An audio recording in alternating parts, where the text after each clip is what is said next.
Hello guys, welcome back to my YouTube channel. तो guys मैं आपके लिए फिर से इंपॉर्टेंट एमसीक्यू लेके आ गया हूँ। तो ये गाइज आपके फिजिक्स का जो मॉडर्न फिजिक्स का जो चैप्टर है एटम, तो इसके इंपॉर्टेंट एमसीक्यू है। ठीक है, अपन इस वीडियो के अंदर देखेंगे। और आपको और भी किसी भी टॉपिक पे इंपॉर्टेंट एमसीक्यू चाहिए तो आप मुझे कमेंट में बता दीजिए, आपको मैं जल्दी प्रोवाइड कर दूंगा। तो गाइज आप RUHS paramedical, nursing, physiotherapy, pharmacy की एंट्रेंस एग्ज़ाम कर रहे हो तो एक बार इनको अच्छे से ज़रूर सोल्व कर लीजिए। ये एग्ज़ाम के लिए आपके लिए काफ़ी इंपॉर्टेंट है, तो एक बार सभी को अच्छे से सोल्व कर लेना और ध्यान में भी रख लेना। तो चलिए गाइज स्टार्ट करते हैं। फर्स्ट क्वेश्चन है यहाँ पे गाइज, यहाँ पे आपके जो है थ्योरेटिकल क्वेश्चन सबसे ज़्यादा आते हैं, तो आपके उसी के टाइप के अकॉर्डिंग ये क्वेश्चन है, तो आपको अच्छे से सोल्व कर लेना है। तो फर्स्ट क्वेश्चन देखिए गाइज, यहाँ पे आपको क्या पूछा है। कैथोड रे आर इलेक्ट्रॉन होती है, न्यूट्रॉन, प्रोटॉन या फिर फोटोन होती है। काफ़ी बढ़िया क्वेश्चन है ये। क्या होती है गाइज कैथोड रे आर, क्या होती है? ये इलेक्ट्रॉन होती है गाइज। ठीक है, इसके ऊपर जो है नेगेटिव चार्ज होता है। ठीक है, तो इसको इलेक्ट्रॉन बोल दिया, तो आपका ए ऑप्शन है वो राइट हो जाएगा। अगला क्वेश्चन देखिए guys, gamma ray are similar to, किसके सिमिलर होती है गाइज? सी रे, बी रे, कैथोड रे या फिर एक्स रे।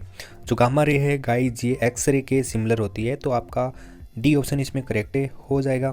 अगला क्वेश्चन देखिए गाइज, इससे भी इंपॉर्टेंट क्वेश्चन है, अच्छे से सोल्व कर लीजिए इनको। बीटा रे आर फास्टिंग मूविंग, फोटोन के अंदर या फिर प्रोटॉन, इलेक्ट्रॉन, न्यूट्रॉन के अंदर। तो बीटा रे किसमें फास्ट मूविंग करेगी? तो गाइज इसमें इलेक्ट्रॉन जो है करेक्ट हो जाएगा। ठीक है, तो सी ऑप्शन इज करेक्ट। अगला क्वेश्चन देखिए, which of the following series of hydrogen spectrum is visible range. तो कौन सी इसमें है गाइज स्पेक्ट्रम, आपको बताना हाइड्रोजन स्पेक्ट्रम के लिए। ठीक है, कौन सी सीरीज हो जाएगी गाइज? लाइमन, ब्लामर, पास्चन या फिर ब्रैकेट सीरीज। तो कौन सी सीरीज हो जाएगी गाइज इसमें? तो इसमें है गाइज आपकी ब्लामर सीरीज हो जाएगी, तो आपका बी ऑप्शन इज राइट हो जाएगा। अगला क्वेश्चन देखिए गाइज, तो यह भी काफ़ी इंपॉर्टेंट है क्वेश्चन। तो आपको यहाँ पे बताना है कि इलेक्ट्रॉन वोल्ट यानी EV इज मेजर्ड ऑफ, किसको मेजर करता है? चार्ज को, पोटेंशियल डिफरेंस या फिर करंट को या फिर एनर्जी को। तो गाइज ये करता है आपके एनर्जी को मेजर करता है। ठीक है, ये आपको ध्यान में रखना है, और ये भी ध्यान में रखना है कि 1 इलेक्ट्रॉन वोल्ट किसके इक्वल होता है। तो गाइज ये भी पूछ सकता है, तो ये भी आपको ध्यान में रखना है कि किसके इक्वल होता है। तो ये गाइज ये इक्वल होता है आपके 1.60, ठीक है, 2 × 10⁻⁻12। ठीक है, ERG। ठीक है, अगर इसमें जूल में भी पूछ सकते हैं तो आपको जूल में करें तो आपको यहाँ 2 × 10⁻⁻19। ठीक है, ये जूल में हो जाएगी, यहाँ पे ध्यान में रखिए। अगला क्वेश्चन देखिए guys, the specific charge of electron is. तो स्पेसिफिक चार्ज बताना है आपको इलेक्ट्रॉन का। नॉर्मली आपको चार्ज पता होना चाहिए क्या होता है, तो आपको यहाँ पे स्पेसिफिक चार्ज बताना है इलेक्ट्रॉन का। ये भी काफ़ी बढ़िया क्वेश्चन है। इसका क्या हो जाएगा guys? Specific charge of electron. तो इसका जो है फॉर्मूला होता है आपका, ये होता है कि नॉर्मली जो चार्ज होता है इलेक्ट्रॉन का अपॉन इसका इलेक्ट्रॉन का मास, ये इसका फॉर्मूला होता है निकालने का। तो आपको पता ही है कि जो है इसका इलेक्ट्रॉन का मास जो है चार्ज कितना होता है? 1.6 × 10⁻⁻19 कूलम होता है, और इसका मास क्या होता है? 9.1 × 10⁻31 kg। ठीक है, तो आप इससे करोगे तो आपका जो है इसमें इसके आसपास वैल्यू आ जाएगी 1.8 × 10⁻, यहाँ पे +11, ठीक है, कूलम पर kg। ठीक है, तो यहाँ तक ऑलमोस्ट इतनी आ जाएगी, तो आपका ए ऑप्शन इसमें करेक्ट हो जाएगा। ठीक है, आप इस तरीके से E/mc यहाँ पे इसकी स्पेसिफिक चार्ज निकाल सकते हो। ठीक है, ये है आपका इलेक्ट्रॉन का जो नॉर्मल चार्ज होता है वो, और ये मास होता है। ठीक है, इसको आप जो है निकाल सकते हो यहाँ से। ठीक है, अगला क्वेश्चन देखते हैं अपन। अगला क्वेश्चन है guys, the number of neutron in an atom of, यहाँ पे आपको एटम दे रखा है। ठीक है, ये भी बहुत ही बढ़िया मोस्ट इंपॉर्टेंट क्वेश्चन है गाइज, ये काफ़ी बार एग्जाम में पूछ लेते हैं इस टाइप का क्वेश्चन। ठीक है, तो आपको निकालना मैं बता देता हूँ कि आपको कोई सा भी एटम दे दे, कोई फ़र्क नहीं पड़ता है, आपको एक फॉर्मूला लगाना पड़ता है, आप उससे निकाल सकते हो। ठीक है, आपको यहाँ पे क्या निकालना है? न्यूट्रॉन। आपने एक फॉर्मूला पढ़ा होगा, ए इक्वल क्या होता है गाइज? Z+N। तो ए यहाँ पे क्या हो जाएगा? ए हो जाएगा आपका मास नंबर। ठीक है, मास नंबर हो जाएगा। जेड क्या होता है गाइज? एटॉमिक नंबर हो जाएगा। ठीक है, एन यहाँ पे क्या हो जाएगा? आपका न्यूट्रॉन हो जाएगा। तो आपको ये न्यूट्रॉन जो है निकालना है। आप यहाँ पे देखिए इसका एटॉमिक नंबर क्या हो जाएगा। इसका जो है एटॉमिक नंबर यहाँ पे आपको दे रखा है, आप यहाँ से देख सकते हो। इसका जो है एटॉमिक नंबर कितना हो जाएगा 19 हो जाएगा, ठीक है। और इसका जो है मास नंबर कितना दे रखा है, ये ऊपर वाला 230 है, ये इसका मास नंबर है। तो आपका जो है आंसर आ जाएगा। फिर आपको न्यूट्रॉन निकालना है, तो आप न्यूट्रॉन इससे आराम से निकाल सकते हो। तो आपका बी ऑप्शन इसमें करेक्ट हो जाएगा, ठीक है, ये आंसर आ जाएगा, ठीक है। बढ़िया क्वेश्चन है, ये काफ़ी बार पूछ लेते हैं सभी एग्जाम के अंदर, तो इस तरीके से आप निकाल सकते हो, ठीक है। अगला क्वेश्चन अपन देखते हैं। The first model of atom in, आपको यहाँ पे पूछा है वाज प्रपोज बाय, किसने दिया गाइस आपको फर्स्ट मॉडल ऑफ एटम का। तो ये इस टाइप का क्वेश्चन पूछ लेते हैं, तो आपको ध्यान में रखना चाहिए, ठीक है। तो किसने दिया था गाइस, ये बताइए आप, ठीक है। तो इसे दिया था गाइस जे थॉमसन, ठीक है, ये आपको ध्यान में रखना है। सी ऑप्शन इसमें राइट हो जाएगा। नेक्स्ट क्वेश्चन देखिए आप। Rutherford experiment suggest that the size of the nucleus is about, तो इसकी साइज़ बताइए। ये भी बहुत ही इंपॉर्टेंट क्वेश्चन है, ठीक है। तो इसकी जो है साइज़ आपको पता है क्या थी, 10⁻⁻15, ठीक है, मीटर से लेके 10⁻14, ठीक है। ये यहाँ पे इसकी पावर है, ठीक है, ये सभी, ठीक है। तो ये आपका सी ऑप्शन वाला है, ये इसकी जो थी राइट ऑप्शन हो जाएगा, ये साइज़ थी, ठीक है। ये आप ध्यान में रखिए, काफ़ी अच्छा क्वेश्चन है गाइज ये, ठीक है, बार बार पूछते हैं इस क्वेश्चन को। अगला क्वेश्चन देखिए guys, the Bohr model of atom, तो क्या होगा, आप स्टेटमेंट को पढ़िए। तो इसमें जो है आपका ये वाला जो फर्स्ट ये वाला स्टेटमेंट ये करेक्ट हो जाएगा, ठीक है। आपका ए ऑप्शन इसमें राइट हो जाएगा। ये भी काफ़ी बढ़िया क्वेश्चन है। अगला क्वेश्चन देखिए गाइज, वो explain the splitting of in magnetic field, तो कौन सा इसमें क्या करता है गाइज, एक्सप्लेन करता है, जीमान बोहर। तो इसमें जो आपको बताना है कौन सा करता है गाइज, आप बताइए। तो इसमें जो आपको पता है कि जीमान करता है, तो आपका ए ऑप्शन इसमें करेक्ट हो जाएगा, फर्स्ट इज करेक्ट। अगला क्वेश्चन देखिए, the mass of A neutron is, तो न्यूट्रॉन का मास कितना होता है, ये भी बढ़िया क्वेश्चन है, ये भी एग्जाम में आ सकता है। तो मास बताइए कितना होता है। इसका जो है मास ये होता है गाइज अराउंड इसके, ठीक है, 1.0086, ठीक है, ये होता है गाइज। ये आपने थोड़ा ध्यान में रखिए इसको, ठीक है। ए ऑप्शन इसमें करेक्ट हो जाएगा। अगला क्वेश्चन अपन देखते हैं, half life of substance depend on, किस पे निर्भर करती है गाइज, प्रेशर पे, टेम्परेचर पे, डेंसिटी के ऊपर, ठीक है, किस पे डिपेंड करती है। तो यहाँ पे आपको बताना है।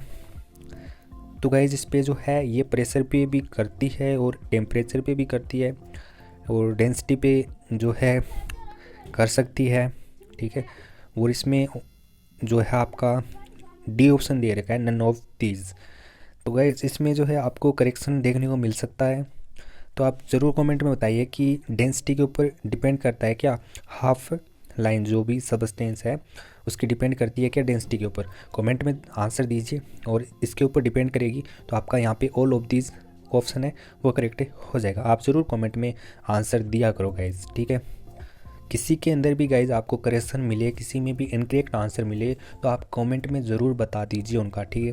तो सभी को पता चल जाएगा गाइज, ठीक है। ज़रूर कमेंट में बताइए गाइज, आप बताते नहीं हो गाइज, ज़रूर बताया करो, कोई किसी में भी आपको करेक्शन मिले, ठीक है। राइट आंसर भी बता देना साथ में। अपन नेक्स्ट क्वेश्चन देखते हैं, the concept of electron spine was introduced by, तो बताइए, ये भी बढ़िया क्वेश्चन है, कौन दिया, किसने दिया था। तो इसमें जो है आपका डी ऑप्शन है ये करेक्ट हो जाएगा, ठीक है, इन्होंने दिया था गाइज ये। तो आपका डी ऑप्शन है वो राइट हो जाएगा। अगला क्वेश्चन अपन देखते हैं, बीटा डेकाई प्रोड्यूस आइसोबार या फिर आइसोटोप्स या फिर आइसोटोन्स या फिर ऑल ऑफ अबाव, तो क्या प्रोड्यूस करती है गाइज बताइए। तो गाइज ये करती है आइसोबार्स, ठीक है। तो आपको पता होना चाहिए कि आइसोबार क्या होता है, आइसोटोप्स क्या होते हैं, आइसोटोन्स क्या होते हैं, इसके ऊपर भी क्वेश्चन पूछ सकते हैं, तो आपको पता होना चाहिए, ठीक है। तो इसमें आपका ए ऑप्शन है वो राइट हो जाएगा गाइज। अगला क्वेश्चन देखिए guys, transmutation of nuclei was discovered by, तो किसने डिस्कवर किया था गाइज बताइए। तो इसको आपको पता है गाइज, ये तो रदरफोर्ड ने किया था, ठीक है। तो आपका ए ऑप्शन है वो करेक्ट हो जाएगा। अगला क्वेश्चन अपन देखते हैं, the energy of equivalent to mass defect is called, क्या बोलते हैं अपन, binding energy, internal energy, external energy, enthalpy. अपन इसको बोलते हैं गाइज बाइंडिंग एनर्जी, ठीक है। ये आपका ए ऑप्शन इसमें करेक्ट हो जाएगा। तो बाइंडिंग एनर्जी का फॉर्मूला क्या होता है गाइज निकालने का, डेल्टा ई इक्वल क्या होता है, डेल्टा एम सी स्क्वायर होता है। ठीक है, इस फॉर्मूले से आप बाइंडिंग एनर्जी निकाल सकते हो, यहाँ पे याद रखिए। न्यूमेरिकल भी पूछ सकता है इससे रिलेटेड। ठीक है, अगला क्वेश्चन अपन देखते हैं, the binding energy of helium is about. तो क्या होगी बाइंडिंग एनर्जी, आप इसको निकाल के बताइए क्या होगी गाइज। तो हीलियम की गाइज होती है, वो होती है, क्या होती है बताइए गाइज, पहले आप आंसर सेलेक्ट कीजिए गाइज। तो इसकी जो है बाइंडिंग एनर्जी होती है वो होती है गाइज 28.3 होती है। आप इलेक्ट्रॉन वोल्ट में होगी या फिर ये वाला MeV के अंदर होगी, ये आपको बताना है। तो ये बाइंडिंग जो एनर्जी होती है वो MeV के अंदर होती है। तो ये आपका बी ऑप्शन इसमें है वो राइट हो जाएगा, यहाँ पे कन्फ्यूजन मत रहिए इसमें। ठीक है, अगला क्वेश्चन अपन देखते हैं, the binding energy of A deuteron is about. तो ये भी बढ़िया क्वेश्चन है काफ़ी। तो इसकी क्या होगी गाइज बताइए आप। तो इसकी जो होती है वो होती है गाइज 2.22। ठीक है, MeV। ठीक है, ये होती है, ये आप ध्यान में रखिए। ठीक है, ये आपका ए ऑप्शन है वो राइट हो जाएगा गाइज। अपन अगला क्वेश्चन देखते हैं गाइज, वो डिस्कवर द पोजिस्ट्रॉन, किसने डिस्कवर किया था गाइज बताइए। ये भी बढ़िया क्वेश्चन है, इस तरह का भी आपको पूछ सकते हैं, तो ध्यान में रखिए। ठीक है, तो इसको डिस्कवर किया था आपका एंडरसन, आपका डी ऑप्शन इसमें करेक्ट हो जाएगा, एंडरसन हो जाएगा इसमें। अगला क्वेश्चन देखिए, the mass of proton is about. तो प्रोटॉन का बताइए गाइज मास क्या होता है बताइए। तो इसका जो है मास होता है ना गाइज, वो होता है गाइज 1.66 इंटू 10⁻⁻27 kg। ठीक है, ये होता है गैस, ये आप ध्यान में रखिए। काफ़ी लोग जो हैं 9.11 इंटू 10⁻31 कर देते हैं, ये नहीं होता है आपका, ये होता है, ये आप ध्यान में रखिए। सभी के आपको मास पता होना चाहिए, सभी के इलेक्ट्रॉन प्रोटॉन न्यूट्रॉन के सभी के पता होना चाहिए गाइज।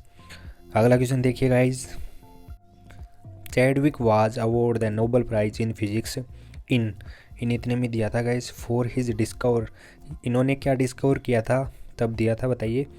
तो आपको गाइज पता होना चाहिए कि इलेक्ट्रॉन की खोज किसने की थी, प्रोटॉन की, न्यूट्रॉन की, इनकी खोज है किसने की थी, इन्होंने डिस्कवर किया, ये आपको नॉर्मल क्वेश्चन है, ये पता होना चाहिए।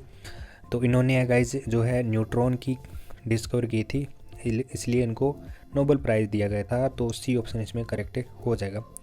अगला क्वेश्चन देखिए guys, the half life of radio active decay is N time it is mean life N is equal to.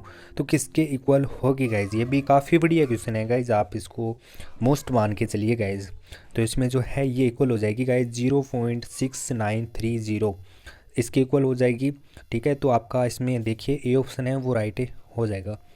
ठीक है, अगला क्वेश्चन अपन देखते हैं, Rutherford is the unit of, किसकी यूनिट होती है guys Rutherford, radio active energy की, फोटो इलेक्ट्रिक करंट की, मैग्नेटिक फील्ड की। तो बताइए किसकी होती है। मैग्नेटिक फील्ड की तो नहीं होगी गाइज, फोटो इलेक्ट्रिक करंट की भी नहीं होगी, एनर्जी की भी नहीं होती है, और ये हो जाएगी गाइज आपकी रेडियो एक्टिविटी की हो जाएगी। ठीक है, A option is correct. Okay, next question देखिए गाइज, द वेवलेंथ ऑफ, आपको बताना है gamma rays of the order of. तो क्या होगा गाइज, इसकी वेवलेंथ बतानी है आपको। तो गाइज इसकी जो है वेवलेंथ होती है वो इनके बीच में होती है 10⁻10 मीटर से लेके अराउंड इसकी होती है 10⁻14 के अराउंड इसकी जो है वेवलेंथ होती है। ठीक है, तो इसमें जो आपका कौन सा ऑप्शन करेक्ट हो जाएगा गाइज, तो आपका सी ऑप्शन है वो राइट हो जाएगा। ठीक है, तो इसके बीच में आपको दे रखी है तो ये गामा रे की हो जाएगी। ठीक है, ये भी अच्छा क्वेश्चन है गाइज। अगला क्वेश्चन अपन देखते हैं, which series of hydrogen spectrum does not lie in infrared region. तो कौन सी सीरीज़ होगी गाइज आप बताइए इसमें, ये भी बढ़िया क्वेश्चन है गाइज। ठीक है, तो इसमें जो है आपकी कौन सी सीरीज़ हो जाएगी गाइज, इसमें लाइमन सीरीज़ है वो हो जाएगी। ठीक है, तो आपका कौन सा ऑप्शन करेक्ट हो जाएगा, डी ऑप्शन है वो करेक्ट हो जाएगा गाइज। ठीक है, अगला क्वेश्चन अपन देखते हैं, the energy of electron in first Bohr orbit of hydrogen atom is. तो यहाँ पे आपको दे रखी है, ठीक है, ये देखिए आप, what is the energy of electron in, it is the second जो है बोर ऑर्बिट, ठीक है, ये बोर है गाइज, ठीक है, बोर ऑर्बिट की बतानी है। ये भी काफ़ी इंपॉर्टेंट क्वेश्चन है, इस टाइप का गाइज आपके क्वेश्चन पूछ ही लेते हैं, ठीक है, तो आपको आना चाहिए, ठीक है। तो इसकी कितनी हो जाएगी गाइज, आप निकाल के बताइए। तो इसकी जो है -3.4 इलेक्ट्रॉन वोल्ट हो जाएगी, ठीक है। तो आपका जो है -3.4 इलेक्ट्रॉन वोल्ट हो जाएगी। तो ए ऑप्शन इसमें करेक्ट हो जाएगा गाइज, ठीक है। अपना नेक्स्ट क्वेश्चन देखते हैं guys, full wave rectifier use, ये भी बढ़िया क्वेश्चन है गाइज। तो बताइए guys, 2 diode, 3 diodes, 4 diode, 5 diodes, तो कितने हो जाएंगे गाइज, इसमें कौन सा ऑप्शन करेक्ट हो जाएगा। तो इसमें जो है गाइज 2 डायोड हो जाएंगे गाइज, ठीक है, ए ऑप्शन इज करेक्ट हो जाएगा। अगला क्वेश्चन एंड लास्ट क्वेश्चन है गाइज, ये the atomic number and mass number for a specimen are Z and A, आपको यहाँ पे रिस्पेक्टिवली दे रखा है, ठीक है, atomic number and mass number दे रखा है। The number of neutron in the atom will be, तो क्या हो जाएगा गाइज, ये भी बढ़िया क्वेश्चन है। आपको मैंने फॉर्मूला पहले बताया था, ए इक्वल क्या होता है, जेड प्लस एन, तो आपको यहाँ पे न्यूट्रॉन बताना है, तो ये फॉर्मूला होता है, इसको आप निकालिए। ये होता है आपका एटॉमिक मास, ठीक है, ये होता है आपका एटॉमिक नंबर, ठीक है। तो आप यहाँ से न्यूट्रॉन को निकाल सकते हो, तो कौन सा ऑप्शन करेक्ट हो जाएगा, डी ऑप्शन इज़ करेक्ट, ठीक है, आपको यहाँ पे ये आ जाएगा, ठीक है, तो डी ऑप्शन इज़ राइट हो जाएगा, ठीक है। ये काफ़ी बढ़िया क्वेश्चन है, आपको इस तरीके से पूछ सकते हैं, तो आप निकाल सकते हो गाइस, ठीक है। तो ये थे गाइज आपके जो है मॉडर्न फिजिक्स के एटम चैप्टर से इंपॉर्टेंट एमसीक्यू। इसी तरीके से आपको मैं और भी प्रोवाइड कर दूंगा मॉडर्न फिजिक्स से रिलेटेड, तो आप इस चैनल से जुड़े रहिए गाइस, ठीक है। तो आपको एग्ज़ाम से रिलेटेड किसी भी तरह का डाउट है तो आप कमेंट में बेझिझक होके पूछ सकते हो गाइस, ठीक है।